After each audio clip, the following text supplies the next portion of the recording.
après 50 ans. Tes muscles se relâchent, tes hormones changent et ta graisse abdominale s'installe plus facilement. Et j'espère que tu le sais déjà, mais il est tout de même possible d'avoir un ventre plat et de perdre de la graisse abdominale même à cet âge-ci, que tu sois un homme ou même une femme ménopausée. Alors on va voir dans cette vidéo comment retrouver un ventre ferme et plat même après 50 ans. Car oui, c'est largement possible. Tu sauras quel type de ventre tu as, comment l'éliminer, quels sont les mythes qui circulent et s'il fonctionne vraiment. Et je le sais parce que si tu ne connais pas encore, moi, je suis Sébastien Fers, préparateur physique et coach sportif. J'ai aidé des centaines de personnes à perdre leur ventre tout en sculptant leurs muscles. Et ça grâce à un système simple et efficace qui te permet de rester régulier naturellement, même si tu as un emploi du temps serré. Et ici, comme dans mon travail en général, je vais pas te sortir mes théories d'un chapeau, mais je vais bien me baser sur des études scientifiques qui, bien sûr, elles aussi ont été expérimentées par moi-même sur le terrain et sur mes clients. Parce que si on regarde sur YouTube... 7 minutes d'entraînement pour perdre du ventre. Aujourd'hui, nous allons faire spécialement les exercices pour se débarrasser les excès qui se trouvent au niveau du ventre. Je vous propose aujourd'hui une routine de 10 minutes. Comment avoir le ventre plat après 50 ans? Je vous réponds, avoir une bonne posture. Ce sont de terribles conseils. Ton ventre peut ne pas être plat pour différentes raisons. Et par conséquent, les solutions que tu vas utiliser doivent être adaptées à ces raisons. Alors avant de choisir une solution, identifions déjà quelles sont les différentes causes qui peuvent faire que ton ventre est gonflé et quelle est celle qui te concerne. Lorsque tu as le ventre gonflé, tu peux avoir deux types. Le premier est dû à un relâchement musculaire. Il peut venir de différentes raisons. Et l'une d'entre elles serait que tes muscles profonds ne soient pas assez toniques, pas assez fermes. À cause de ça, ils peinent à retenir le ventre qui poussera vers l'avant. Ce cas est moins répandu que le deuxième cas qu'on va présenter juste après, mais n'est tout de même pas du tout rare.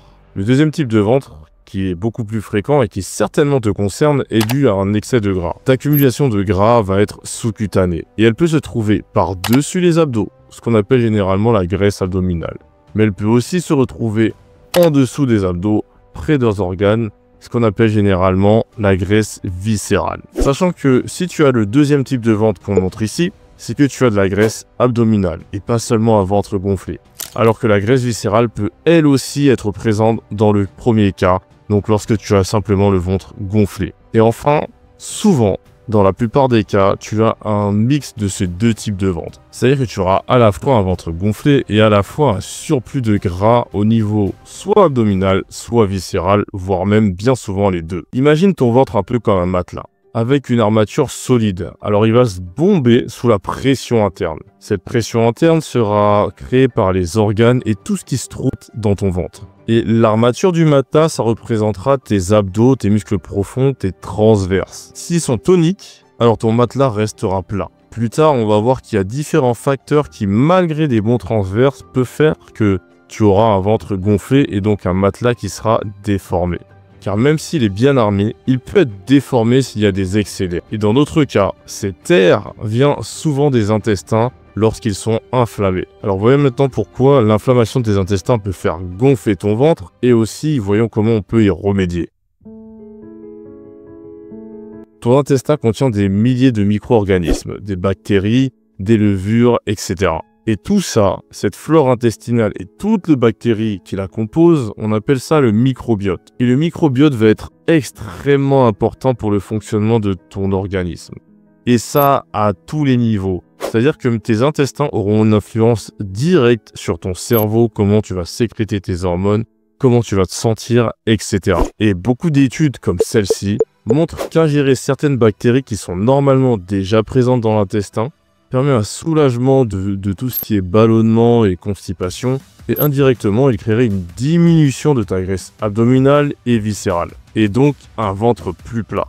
Ces bactéries que tu ingérais, on les appelle en général probiotiques, et tu peux les trouver dans différents aliments, notamment les aliments fermentés. Le truc, c'est que toutes ces études dont je te parle ont été menées sur des personnes obèses, en surpoids, ou alors avec des problèmes intestinaux tels que la constipation, etc. Aucune étude de la sorte n'a été menée sur des personnes saines et qui n'ont pas de problèmes intestinaux. Mais que tu aies régulièrement des problèmes de digestion ou pas, ou que tu sois en surpoids ou pas, prendre soin de ta flore intestinale est un très bon début si tu veux avoir un ventre plat et le garder. Un des moyens les plus simples de le faire est de consommer des aliments fermentés qu'on appelle aussi probiotiques. Alors si tu veux savoir exactement comment faire, j'ai fait une vidéo où je t'explique tout sur les meilleurs compléments alimentaires pour perdre du gras. Alors si ça t'intéresse, je te mettrai le lien en description de la vidéo. Abonne-toi et va regarder. Maintenant que tu as pris soin de ta flore intestinale et que tu as pris soin d'éliminer l'air en trop, en excès de tes intestins et que tu as pris soin de ne pas les faire gonfler à cause de l'inflammation, il faudrait rendre ta sangle abdominale un peu plus tonique pour qu'elle puisse conserver sa forme. On vend beaucoup les routines d'abdominaux et les crunchs comme la clé pour avoir un ventre plat. Comme si en contractant les abdominaux, vous brûlerez le gras qui se trouve par-dessus, ou alors vous aurez des abdominaux plus toniques qui va mieux retenir le contenu de votre ventre qui va le rendre plus plat. Et pour tester cette idée, lors d'une étude, des chercheurs ont fait deux groupes. Les deux groupes mangeaient globalement les mêmes choses. Ils avaient le même régime alimentaire. Mais l'un ne faisait rien et le second faisait 7 exercices d'abdominaux 5 fois par semaine. Et au bout de 6 semaines, les deux groupes avaient le même tour de taille. Et ça confirme ce qu'on sait depuis bien longtemps. Et travailler ces abdominaux n'a aucun effet sur la graisse abdominale ou le fait d'avoir un ventre plat ou pas. Et c'est pour ça que quand je vois des vidéos qui veulent te faire croire que tu peux avoir un ventre plat grâce à une certaine routine d'abdos. Aujourd'hui, c'est parti pour une session qui va durer 10 minutes, spéciale abdominaux pour les débutants. Gagne tes abdos et travaille le ventre plat avec ta séance Slim Fit de seulement 15 minutes. Salut à toi. Ça me donne envie de vomir. Aucune routine d'abdos ne fonctionne pour avoir le ventre plat. Par contre, il y a un type d'exercice mis en avant qui pourrait apparemment te le permettre. Et il s'appelle le vacuum. Le vacuum, on peut le résumer très simplement. C'est le fait de contracter ces muscles profonds. Ces muscles profonds qu'on appelle muscles transverses pour rentrer le ventre et aspirer le nombril. En les travaillant, tes muscles deviendraient plus toniques et ils travailleraient comme une sorte de gaine naturelle au quotidien. Et des études ont été menées sur le sujet où encore une fois on a fait deux groupes. Des femmes en surpoids ménopausées suivaient exactement le même programme de perte de poids, avec une combinaison d'entraînement et de nutrition bien sûr. Seulement un groupe sur les deux ajoutait 3 routines de vacuum par semaine en plus des entraînements. Et le groupe qui faisait des vacuums a perdu 5 à 8 cm de tour de taille en plus que l'autre groupe. Ces études ont toutes été faites sur des personnes obèses ou âgées. Trop peu d'études ont été faites sur des personnes à IMC normales ou des sportifs pour conclure que ça fonctionne à tous les coups. C'est pour ça qu'on sait qu'aucune routine pour les abdos ne fonctionne pour avoir un ventre plus plat, sauf le vacuum. Alors si tu veux un ventre plat, que tu sois en surpoids ou pas, ajouter des vacuums dans ta routine d'entraînement serait une bonne idée. Mais le vacuum ne s'est montré efficace pour perdre son ventre seulement lorsqu'il était accompagné d'un déficit calorique. Et le déficit calorique, qu'est-ce que c'est? C'est simplement brûler plus de calories que tu n'en consommes. Et le corps, pour compenser le manque d'énergie, il va aller puiser cette énergie dans le gras qui sera stocké dans ton corps, notamment au niveau du ventre. Alors si tu veux de l'aide pour perdre enfin ton ventre et te muscler, grâce à un système simple s'appuyant sur la science qui te permettra de rester régulier simplement, et ça malgré le peu de temps disponible, alors réserve un appel avec moi. Le lien se trouve en description et je verrai si on peut t'aider. Mais pour revenir à la vidéo, le déficit calorique est la meilleure arme pour avoir un ventre plat. Ceci s'explique que de manière générale, si tu n'as pas un ventre plat, c'est que tu as du gras qui se trouve par-dessus les abdos ou sous les abdos. Le gras qui se trouve à l'intérieur du ventre et qui se pose autour des organes est appelé la graisse viscérale. Et en plus de donner au ventre un aspect gonflé, il va être extrêmement néfaste pour la santé. Un excès de graisse viscérale va augmenter de 10% tes risques de cancer et ça, peu importe l'origine. Et il va aussi augmenter de 30 à 70% les risques d'accidents cardiovasculaires. Donc tout ce qui est arrêt cardiaque, AVC, etc. Et pour perdre la graisse viscérale qui donne un aspect gonflé à ton ventre, on va utiliser exactement la même technique qu'on utilisera pour perdre la graisse abdominale qui est globalement la cause de l'apparition du deuxième type de ventre que je t'ai montré plus tôt. Car ce type de ventre est l'accumulation de la graisse abdominale. C'est-à-dire que ce gras-là, la graisse abdominale, c'est le gras qui se place par dessus tes abdos et non pas en dessous. Tu dois te demander comment tu peux perdre ton gras du ventre et est-ce que tu dois perdre ta graisse viscérale avant ta graisse abdominale. Et voilà la seule réelle réponse. Tu ne peux pas cibler la perte de gras au niveau du ventre.